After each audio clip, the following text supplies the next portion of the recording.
हम लोग चैप्टर 1 का प्रश्नावली 1.1 से शुरू कर रहे हैं। क्लास 10th का ये पहला चैप्टर है। इसकी जितनी बेसिक्स बात थी, जितनी इंफॉर्मेशन थी, जितने कंसेप्ट थे, लगभग सारे के सारे बता दिए गए हैं। और अब जो ये पहला सवाल है, उम्मीद है कि आप सबको आ भी रहा होगा और आप बना के भी लाए होंगे। फिर भी हमारी जिम्मेवारी है कि जो लोग नहीं बनाए हैं उनके लिए इस सवाल को बनाना। तो थोड़ा गौर से देखिएगा, हम थोड़ा कम समय लेते हुए इस सवाल को बनाने की कोशिश करेंगे। सबसे जो पहला काम, जैसे ही हम यहाँ पे लिखेंगे सॉल्यूशन, तो जो सबसे पहला हम लोग वो काम करेंगे, वो काम यह करेंगे कि पहले हम लोग इस बात का पता करेंगे कि इस दोनों में ना बड़ा कौन है। आप नहीं बोलो, देखने पे स्पष्ट हो रहा है कि ये बड़ा है। इसका मतलब क्या पता चला कि इसको हम ए समझेंगे और इसको हम बी समझेंगे। मतलब बी से भाग देते हैं ए में। और अब हम लोग लिखेंगे यूक्लिड विभाजन एल्गोरिथम से। यूक्लिड विभाजन एल्गोरिथम से। लेकिन यूक्लिड विभाजन एल्गोरिथम है क्या? तो आप पढ़े थे a बराबर बी क्यू प्लस आर। अब इसके आगे का जो बात है, इतना करने के बाद सबसे पहले हम ये पता करेंगे कि इस दोनों में बड़ा कौन है। जिधर बड़ा होगा उसको ग्रेटर देन से डिनोट कर देंगे। अब हमको बोला है स्पष्ट रूप से कि HCF तो ज्ञात करना है, लेकिन किस चीज का प्रयोग करते हुए? गुणनखंड ना बाबू, यूक्लिड विभाजन एल्गोरिथम का प्रयोग करके ज्ञात करना है। तो हमने लिखा है कि यूक्लिड विभाजन एल्गोरिथम से। यूक्लिड विभाजन एल्गोरिथम यही होता है। और इस पे अब इस सवाल को हम लोग कंप्लीट करने की कोशिश करेंगे। देखिए कैसे। सबसे पहले थोड़ा सा रफ आप अपने पेज के उधर लिख लीजिएगा, हम यहाँ लिखने की कोशिश कर रहे हैं। सबसे जो पहला काम करेंगे बाबू, हम लोग बी से ए में भाग देते हैं। इसका मीनिंग है कि 135 से हम भाग देंगे 225 में। 135 से हम लोग भाग देंगे 225 में। अगर इसके पहाड़ा अगर 2 बार पढ़े तो निश्चित ही 250 से ऊपर हो जा रहा है। इसका मतलब हम एक बार पढ़ेंगे। एक बार पढ़ने पे ये 135, बात नहीं करो, 135 ये 0, ये 12 में से 3 घट गया तो ये 9, और ये 1 में से 1 गया। लिखिए या नहीं लिखिए उतना ही है। इसको पहले आप यूक्लिड विभाजन एल्गोरिथम के फॉर्म में थोड़ा सजा लीजिए। कैसे सजाएंगे? ए बराबर, तो ए है 225 बराबर B Q plus R. B Q plus R, B 135 गुना 1 प्लस 90। और दूसरा जो स्टेप है, फिर से इसको हम लोग बी बना देंगे और ई वाले को यहाँ पे लिखेंगे। इसका मतलब समझो, ई वाले को अब यहाँ पे लिख देंगे। इसका मीनिंग कि 135 बराबर, अब देखते हैं क्या होता है। इसको बाबू ने यहाँ पे लिखेंगे 135। तो देखो अभी भी हम एक बार ही पढ़ेंगे। और ये 90, देखिए ये 5 और 13 में से ये 4 आ गया। फिर इसको एक बार उस तरह से अरेंज करके लिख देंगे। सिंपल सा काम है क्या बाबू? B Q plus R. आपको तो अब याद हो गया होगा, अब तो आपको याद हो गया होगा। क्या होगा बबनी बताओ? 135 गुना 1, सॉरी 90, नीचे वाले को लिखेंगे, सॉरी आप बहुत समझदार हैं। 90 गुना 1 प्लस 45। लेकिन ऐसा काम हम लोग कब तक करते रहेंगे? जब यहाँ शेषफल 0 ना आए तब तक। अब हम लोग फिर से इसको ऐसे करेंगे और 90 को अपनी बार यहाँ लिखेंगे, 2 बार में ये 90 और ये 0 0। और अब यहाँ फिर से इस 90 को यहाँ पे लिखेंगे। थोड़ा सा आगे बढ़ाएंगे, आप बोलिए नहीं बीच में। ये 90 और 90 के बाद यहाँ लिखेंगे 45 इंटू 2 प्लस 0। जैसे यहाँ 0 आ जाएगा, हमारा काम क्या हो गया? खत्म। जो बिल्कुल इसमें सबसे लास्ट बार बचेगा ना, यही इसका HCF होगा। हम लोग अब लिख सकते हैं HCF बराबर 45, और यही इसका हो गया आंसर। एक ही नंबर का 2 नंबर सवाल भी है, इसमें भी HCF ज्ञात करना है और हम लोगों को यूक्लिड विभाजन एल्गोरिथम का प्रयोग करके ही ज्ञात करना, ये शर्त है। तो सबसे पहले यहाँ पे हम लोग सोल्यूशन लिखते हैं, और 196 और ये 38,220। सबसे पहले हम लोग ये पता करेंगे कि दोनों में कौन बड़ा और कौन छोटा, कि बिल्कुल आसानी से हम लोगों को समझ में आ गया कि ये बड़ा है। अब हम लोग लिख देंगे यूक्लिड विभाजन एल्गोरिथम से, जो यूक्लिड विभाजन एल्गोरिथम होता है ये होता है ए बराबर बी क्यू प्लस आर। ये आपको याद रखना है। इस बेसिस पे हमको क्या समझ में आया कि हम लोग इसमें इससे भाग देंगे इसमें, और ये काम हम लोग रफ में करेंगे। अगर आपका माइंड बहुत स्पीड काम करता है तो यहाँ भी कर सकते हो, लेकिन थोड़ा मुश्किल है। तो हम लोग थोड़ा सा यहाँ आते हैं रफ में। 196, थोड़ा सा और इधर करके लिखते हैं। 196 में हम लोग भाग देंगे 38,220 में। देखो बाबू, इधर 3 अंक है तो इधर भी हम कितने अंक लेंगे? 3 अंक। ये 200 के बिल्कुल करीब है। अगर इसके 2 गुना पढ़ेंगे तो ये 400 के बिल्कुल करीब हो जाएगा, लेकिन ये इससे हमको लग रहा है कि 2 बार पढ़ना गलत हो जाएगा। एक बार ही पढ़ेंगे।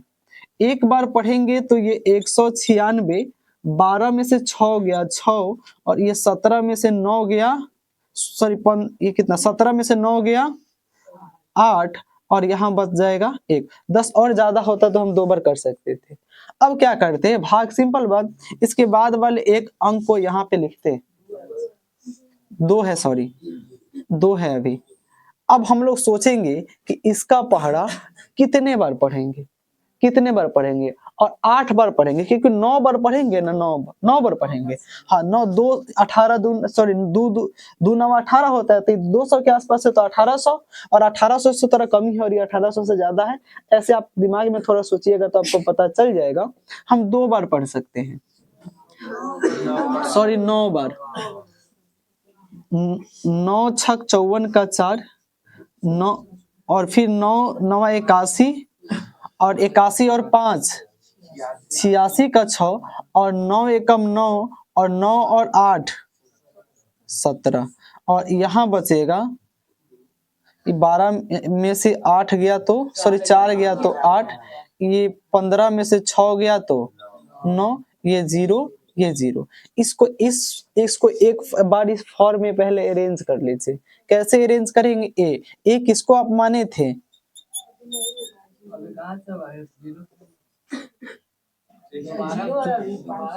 अभी 0 भी है बाबू। अरे कितना समझदार हो आप। कितना बार पढ़ेंगे बाबू? 5 बार पढ़ा जा सकता है। 6 5 30 का 0, और 9 9 81, सॉरी 9 5 45, और 3 48 का 8, और 9 एकम 9, ये 0 0 0। इसका एक ही बार में आंसर हो गया, एक बार में ही आंसर हो गया। तो क्या लिखेंगे? 38,220 बराबर 196 इंटू 195 प्लस 0, और यही आंसर हो जाएगा। इसका आंसर एक ही स्टेप में आ गया। हम कितना स्टेप बनाए इससे कोई मतलब नहीं है, बस शेषफल 0 आ जाएगा। हम क्या कर देंगे? छोड़ देंगे। 1 बार में आए, 10 बार में आए, 5 बार में आए। अब आराम से लिख सकते हैं ACF बराबर क्या? 196, और यही हो गया आंसर। जिसके बुक में अगर 25 होगा ना तो 25 मान के अपना बना लीजिएगा। हम 55 बना रहे हैं।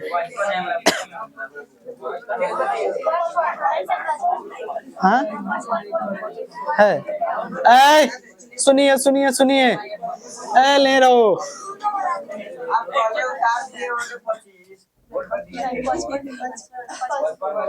हो सकता है हम नहीं बोले है बीमारी। अच्छा ठीक, अरे यार सुन तो सही। हो गया आपका बोलना बंद हो गया, अब सुनो। अगर 25 होगा तो आप बना लीजिएगा। 55 हम बना रहे हैं। ये कोनो इंपॉर्टेंट नहीं है, आपको बस आप बनाने आ गया है। सबसे पहला बात, हम लोग जो तीसरा क्वेश्चन है इसमें भी HCF ज्ञात करने के लिए ही बोला है। और जो तीसरा क्वेश्चन है, सबसे पहले तो हम लिखेंगे सॉल्यूशन, और पहले इस बात को पता करेंगे कि इन दोनों में बड़ा कौन है। तो ये बड़ा है।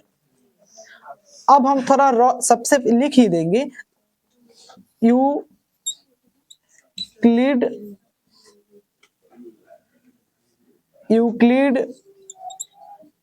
विभाजन एल्गोरिथम से यूक्लिड विभाजन एल्गोरिथम है a plus B Q plus R, A बराबर बी क्यू प्लस आर, जो आपको याद हो गया है। काम करेंगे इधर, इसको समझ लिए हमने a और इसको समझ लिया हमने b, और b से a में ड्रॉप में भाग देंगे, बोलिए नहीं। तो 255 से हम भाग देंगे 867 में। देखने पे कितने बार में पढ़ सकते हैं?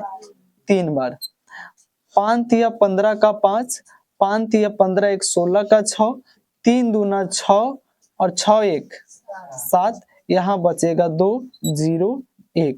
और इसको अब यूक्लिड विभाजन एल्गोरिथम के जैसा थोड़ा अरेंज सजा लेते हैं। कैसे सजाएंगे? a बराबर, तो a को हम समझे हैं उसमें 867 बराबर बी क्यू 255 गुना 3 प्लस 102 रहेंगे। तो सीधा हम लिख दे 204, यहाँ हो जाएगा 1, यहाँ हो जाएगा 5, यहाँ 0। और इसको एक बार फिर से लिख देते हैं 255 बराबर 102 इंटू 2 प्लस 51। और एक बार फिर से हम लोग 51 से करके देखेंगे 102 में, और शायद 2 बार पढ़ने पर 102 हो जाता है 0 0। तो इसको फिर से 102 बराबर क्या लिखेंगे? 51 इंटू 2 प्लस 0, और HCF यही होगा, लिख देंगे HCF बराबर 51, और यही हो गया आंसर। एक बार पढ़ के देखो मन में कि क्या आपको ये क्वेश्चन समझ में आ रही है?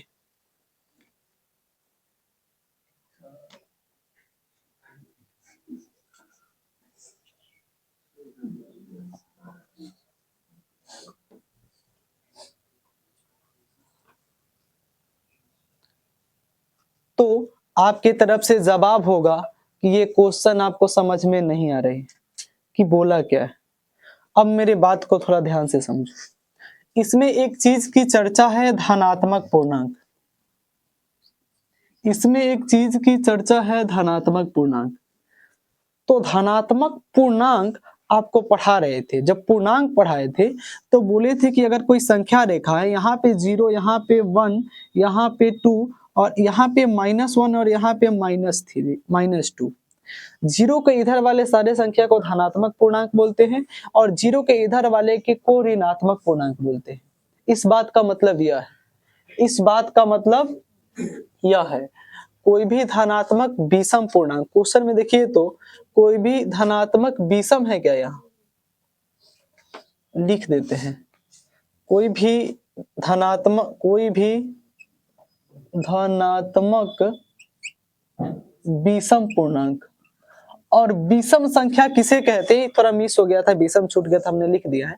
विषम संख्या भी बोले तो आपके दिमाग में आना चाहिए, इसीलिए वो सब हम लिखवा रहे थे। आपको लग रहा होगा कि बेवजह शरीर 5 क्लास की बात नहीं बाबू, उसका काम आता है, हो सकता है कि आप भूल गए हो। तो विषम संख्या का मतलब हम लोग समझे थे कि जो 2 से पूरा पूरा नहीं कटे। तो आप जानते हैं कि 1 होता है, 3 होता है, 5 होता है, 7 होता है। जो जो संख्या 2 से पूरा पूरा नहीं कटता वो विषम संख्या होता है। तो विषम बोले तो आपको 1 3 5 7 दिमाग में आना चाहिए, और धनात्मक बोले तो 0 के इधर वाला आना चाहिए। लेकिन कंडीशन बोला है कि धनात्मक भी हो और विषम भी हो, इसका मतलब इधर के इधर तो हो लेकिन वो विषम भी हो, अर्थात 1 हो सकता है, 3 हो सकता है, 5 हो सकता है। इस बात का मतलब है कि धनात्मक विषम पूर्णांक का। और आगे क्या बोला है कि दर्शाइए, दर्शाइए कहने का मतलब कि दिखाइए, दिखाइए कि कोई भी जो विषम धनात्मक पूर्णांक होगा या धनात्मक विषम पूर्णांक होगा, ये 6q+1 या 6q+3 या 6q+5 के रूप का होता है, जहां q भी कोई पूर्णांक है। q कोई पूर्णांक है तो कुछ भी हो सकता है। नहीं बोला धनात्मक पूर्णांक है कौन पूर्णांक, बोला है q कोई पूर्णांक है, अर्थात कोई इंटीजर है। अब इस बात को समझने के लिए जो बहुत आवश्यक है कि आप यहाँ पे एक बात समझो। सबसे पहले जो जो चीज दिया है उसको थोड़ा लिखते हैं, जो जो चीज दिया है उसको थोड़ा लिखते हैं। हम थोड़ा यहीं पे लिखने की इस बात की कोशिश कर रहे हैं कि आपको समझ में आए। एक तो इसमें बात दिया है कि 6q+1, एक इसमें दिया है 6q+2 सॉरी 3, और एक दिया है 6q+5।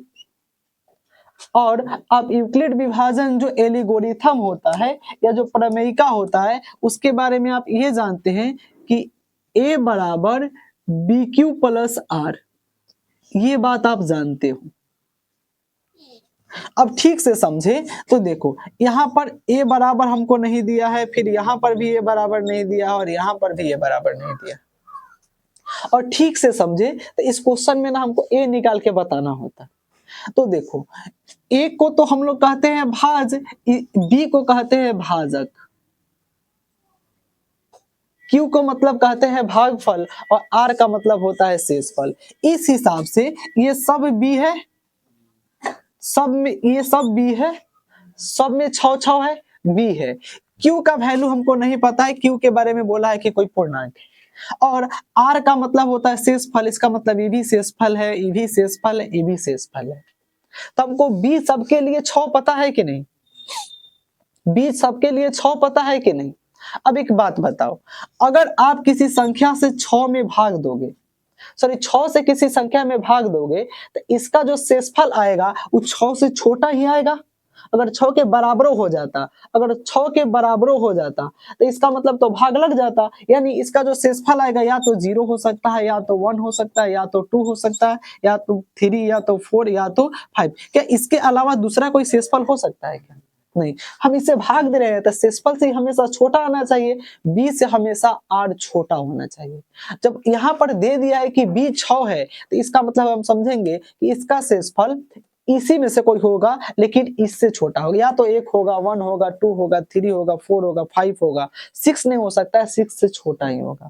और बात धनात्मक की हो रही है इसलिए हम 0 के इधर नहीं जाएंगे। अब मेरे बात को आप थोड़ा थोड़ा समझो। इस बात को समझने के बाद आपको एक बात समझ में आया होगा। सबसे पहले आपको लिखना पड़ेगा कि माना कि धनात्मक पूर्णांक बराबर A। ध्यान से सुनिए, माना कि कोई धनात्मक पूर्णांक बराबर A है, इसको A को मान लेना पड़े। क्या लिखेंगे? जैसे हम लोग यहाँ पे सॉल्यूशन लिखेंगे तो सबसे पहला जो लाइन लिखेंगे, माना कि धनात्मक, क्योंकि हमको विषम पूर्णांक के रूप का होता है ये दर्शाना है। माना कि धनात्मक विषम पूर्णांक बराबर A। क्या मान लिए बाबू? A, क्योंकि हम अभी थोड़ा देर पहले समझा रहे थे जो क्वेश्चन का मीनिंग है हमको A निकालने के लिए कहा। तो क्वेश्चन में मानना पड़ेगा क्योंकि A पता नहीं है, तो A पता नहीं है लेकिन हम उसको A मान लिए। A की वैल्यू नहीं पता है, 2 होगा, 5 होगा, 8 होगा। क्या आप लोग को पता है? हम लिखे कि माना कि धनात्मक विषम पूर्णांक बराबर A। अब एक बात और भी लिख सकते हैं, और B बराबर जो है 6 दिया है, B बराबर 6 दिया है, B बराबर 6 दिया है। और अब जो हम लोगों को करना है, थोड़ा ध्यान से सुनिए, Q नहीं दिया है, Q को रहने दीजिए वैसे ही। Q नहीं दिया है तो Q को क्या कर दो, वैसे ही रहने दो, Q के जगह पे बस हम Q को लिखेंगे। अब आगे के काम देखते हैं। अब एक बात बताओ, जब B बराबर 6 दिया है, जब B बराबर 6 दिया है तब R का, या अब लिखिएगा जब R का वैल्यू सबसे पहले 0 होगा, R का वैल्यू सबसे पहले 0 होगा।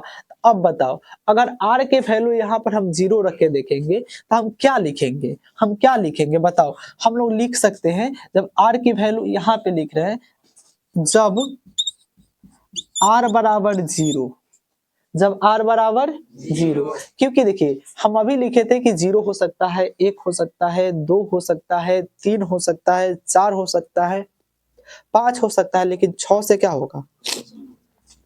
नीचे 6 से छोटा होगा। तो जब R बराबर तुम 0 लिखोगे तो अब आपको लिखना है, ध्यान से सुनिए, अब आपको लिखना है यूक्लिड विभाजन प्रमेयिका से। किससे लिखना है? यूक्लिड विभाजन प्रमेयिका से। यूक्लिड विभाजन प्रमेयिका से। और यूक्लिड विभाजन जो प्रमेयिका होता है, ये होता है बबुआ A बराबर BQ प्लस R, A बराबर BQ प्लस R, ये होता है, आप जानते हो। अब यहाँ पे आप जब वहां पे नहीं, जब आप यहाँ पे लिखिएगा, जब r बराबर 1, सॉरी r बराबर 0, तो जब r बराबर 0 होगा तो इस अकॉर्डिंग से क्या होगा बबनी बताओ, r बराबर 0 तो a बराबर b के जगह पे आपको क्या लेना है 6, गुना q के जगह पे आपको q ही लेना है, और प्लस r के जगह पे क्या रखे हो तुम, प्लस में 0, तो ये जो आएगा a बराबर 6q प्लस 0, या हम लोग लिख सकते हैं, या इसको लिख सकते हैं 0 का कुछ मतलब नहीं, तो सिर्फ इसको क्या लिख सकते हैं 6q, क्या लिख सकते हो 6q।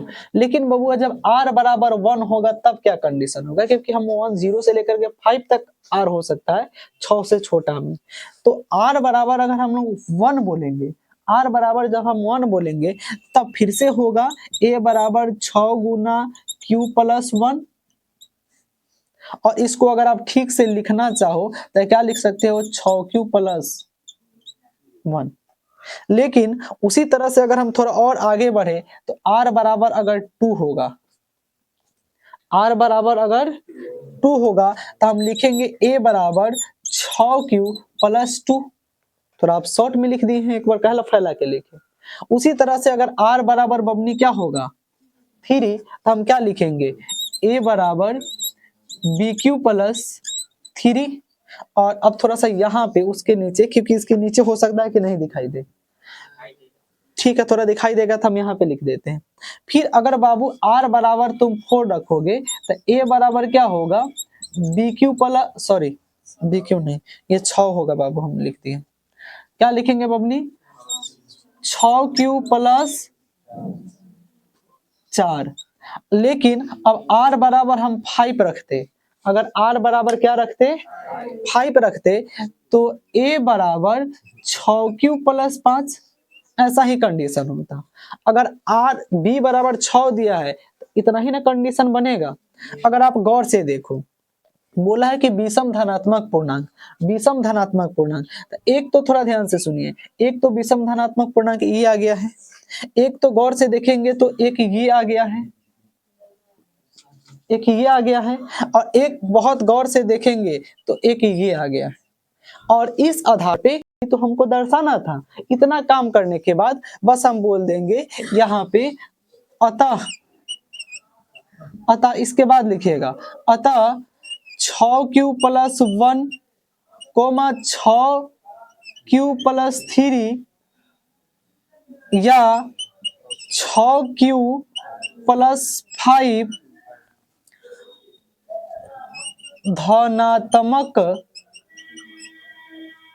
धनात्मक विषम पूर्णांक का, विषम पूर्णांक के रूप का होता है। इस तरह से ये सवाल बनेंगे। एक बार